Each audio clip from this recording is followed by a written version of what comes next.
నమస్తే, నేను నవీన్. ఇటీవల జరిగినటువంటి ఒక ఇష్యూపై మీకు పూర్తి డీటెయిల్స్ చెప్పడం కూడా మేము ముందుకు వచ్చాను. ముఖ్యంగా వాకాడ తిరుమలరావు సంబంధించినటువంటి విషయం ఇటీవలే ఆదిత్య కన్స్ట్రక్షన్పై కంప్లైంట్ చేస్తారు. ఏ విధంగా కంప్లైంట్ చేస్తారు అనేది కూడా దాని డీటెయిల్స్ కూడా ఇంతకుముందు వీడియోలో కూడా మీకు చూపించడం జరిగింది. అంటే వాకాడ తిరుమలరావు చేసినటువంటి మోసాలు ఏ విధంగా ఉన్నది కూడా మీకు పూర్తి డీటెయిల్స్తో కూడా ఇప్పుడు నేను ఎఫ్ఐఆర్ కాపీ కూడా నా దగ్గర ఉంది. ఈ ఎఫ్ఐఆర్ కాపీ ద్వారా మీకు చూపించేటువంటి ప్రయత్నాలు చేస్తున్నాను. అంటే వాకాడ తిరుమలరావు గతంలో ఒక వ్యక్తిని నమ్మించి మోసం చేసి ఆ డబ్బులు తీసుకున్న తర్వాత కూడా రిజిస్ట్రేషన్ చేయనటువంటి పరిస్థితి నెలకొంది. దానికి సంబంధించిన ఎఫ్ఐఆర్ కాపీ ఇప్పుడు నా దగ్గర ఉంది. ఇది సిసిఎస్ పోలీస్ స్టేషన్లో ఫిర్యాదు చేశారు. ఇది ఎఫ్ఐఆర్ నెంబర్ వచ్చేసి 83/2024 సంబంధించినటువంటి డీటెయిల్స్. ఇది 5/3/2024లో ఫిర్యాదు చేశారు. దీనికి సంబంధించినటువంటి ఇన్ఫర్మేషన్ ఒకసారి చూద్దాము. Information issued at police station 5/3/2024 time 15:15 hours. దీనికి సంబంధించిన డీటెయిల్స్ ఒకసారి కిందికి వెళ్దాము. ఇందులో కంప్లైంట్ సంబంధించినటువంటి ఇన్ఫర్మేషన్ చూద్దాము. కంప్లైంట్ వచ్చేసి మిస్టర్ కొల్లా వెంకట రమణారావు. ఇతను వాకాడ తిరుమలరావుపై ఫిర్యాదు కూడా చేయడం జరిగింది. Details of known are unknown accused with full particulars.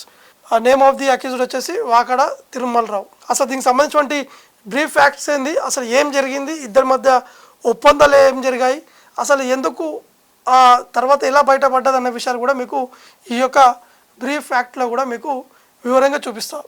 The brief facts of the case are that the complainant Mister Kolla Venkata Ramanarao, son of Nagavaraprasada Rao, age 62 years, occupation retired employee. దీనికి సంబంధించినటువంటి వారి డీటెయిల్స్ ఇది.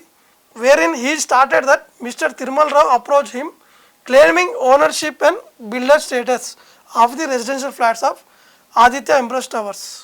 He offered a flat bearing number 1007 in Aditya Empress Towers, annex వచ్చేసి H black situated at Shaikpet. ఇది షేక్పేట్లో ఉన్నటువంటి Aditya empress tower సంబంధించినటువంటి విషయం ఇది. అయితే వాకాడ తిరుమలరావు అనే వ్యక్తి ఏదైతే వెంకట రమణారావుకి అప్రోచ్ అయ్యారు, అతను ఏం చెప్పారంటే నేనది ఓనర్షిప్ అండ్ బిల్డర్ స్టేటస్, నేను అంటే ఆ రెసిడెంట్ ఫ్లాట్ కూడా నాకు ఓనర్షిప్ ఉంది అనే విధంగా ఆ వ్యక్తిని కూడా నమ్మించినటువంటి పరిస్థితి నెలకొంది. ఇది H black situated at Shaikpet. Presenting himself as it's owner and having full title and rights over the said flat. అంటే అతన్ని నమ్మించారు. ఏ విధంగా నమ్మించారంటే నేనే ఓనరు, నాకు పూర్తి స్థాయిలో నాకు హక్కులు ఉన్నాయనే విధంగా కూడా వెంకటరమణారావుకి వాకాడ తిరుమలరావు నమ్మించారు. And proposed it sale to the complainant trusting his representation that the complainant agreed to purchase the flat for the total consideration of 1,72 lakhs. వాళ్ళు ఒప్పుకున్న తర్వాత 1,72,00,000కి కొనుగోలు చేసేందుకు కూడా వెంకటరమణ అనే వ్యక్తి కూడా ఓకే అని చెప్పడం జరిగింది. ఇందులో inclusive of GST and registration charges, జిఎస్టీతో పాటు రిజిస్ట్రేషన్ ఛార్జెస్ కూడా ఇంక్లూడ్ అయ్యి 1,72,00,000తోటి అగ్రిమెంట్ జరిగింది. Mister Tirumalarao executed an agreement of sale on 24/2/2023, receiving an amount of 40,94,320 rupees from the complainant along with the flat cost 1,12,80,000, which was mentioned in the agreement of the sale. Mr. Tirumalrao assured the complainant of the registering the flat shortly after the execution of the agreement of sale.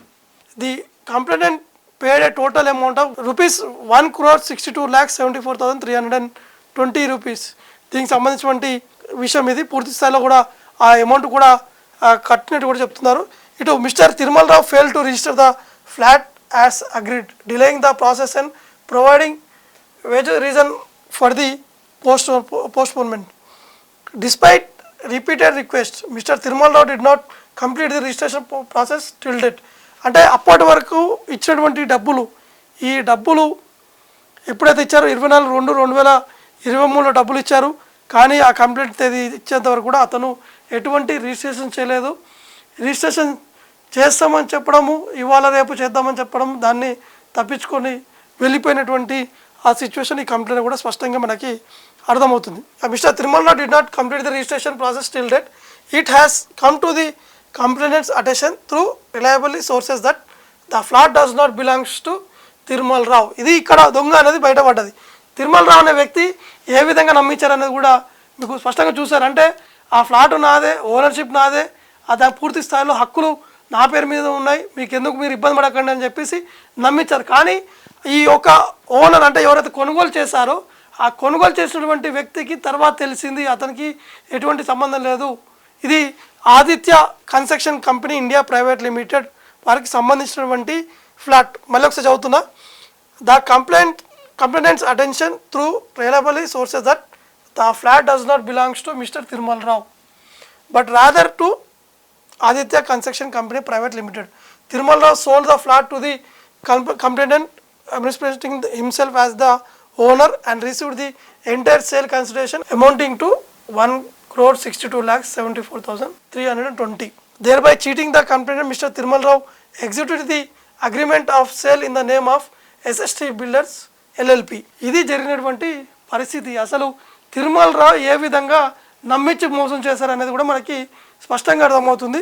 Case నమోదు చేశారు. 2 సెక్షన్ల కింద కూడా పోలీసులు, CCS పోలీసులు కూడా case కూడా నమోదు చేసినటువంటి పరిస్థితి నెలకొంది. అంటే చూడొచ్చు, అంటే ఏ విధంగా ఇవాళ రేపు నమ్మించి మోసాలు ఏ విధంగా జరుగుతున్నాయి, ఆ మోసం నుంచి తప్పుకునేందుకు మరో వేషం వేయడం అనేది మనకి స్పష్టంగా కళ్ళకి కట్టినట్టు కూడా మనకు స్పష్టంగా అర్థమవుతుంది. వారు చేసినటువంటి విషయాలు ఇది అవంతా కూడా పోలీసులు విచారణ చేసిన తర్వాత తిరుమలరావుపై 406, 420 ఐపీసీ సెక్షన్ కింద కేసు కూడా నమోదు చేయడం జరిగింది. తిరుమలరావు వివరించినటువంటి తీరు, తిరుమలరావు చేసినటువంటి మోసాలపై సిసిఎస్ పోలీసులు కూడా గతంలో కేసు కూడా నమోదు చేశారు. ఎందుకంటే తెలియక ఒక వ్యక్తి వచ్చి కలవడము, ఆ డబ్బులు తీసుకోవడము, దాని తర్వాత తిరుమలరావుది కాదని చెప్పి తెలవడము, వెంటనే పోలీసులు కూడా వారిపై చర్యలు కూడా తీసుకోవడం జరిగింది. ఇది తిరుమలరావు ఉన్నటువంటి డైరీ. ఇంకా అనేక విషయాలు ఉన్నాయి, అనేక ఎఫ్ఐఆర్లు కూడా తిరుమలరావుపై నమోదు కావడం జరిగింది. అవన్నీ కూడా మీకు ఒక్కొక్కటిగా వివరించి కూడా చెప్తాను. అసలు తిరుమలరావు చరిత్ర ఏంటిది, తిరుమలరావు ఏ విధంగా ఉండేవారు, ఇప్పుడు ఏ విధంగా ఉన్నారు, అతను చేసినటువంటి కార్యక్రమాలు ఏంది, అతను ఎంతమందిని నమ్మించి మోసం చేశారనేది కూడా మీకు పిన్ టు పిన్ మీకు వివరించి చూపిస్తాను. ఇది తిరుమలరావు చరిత్ర.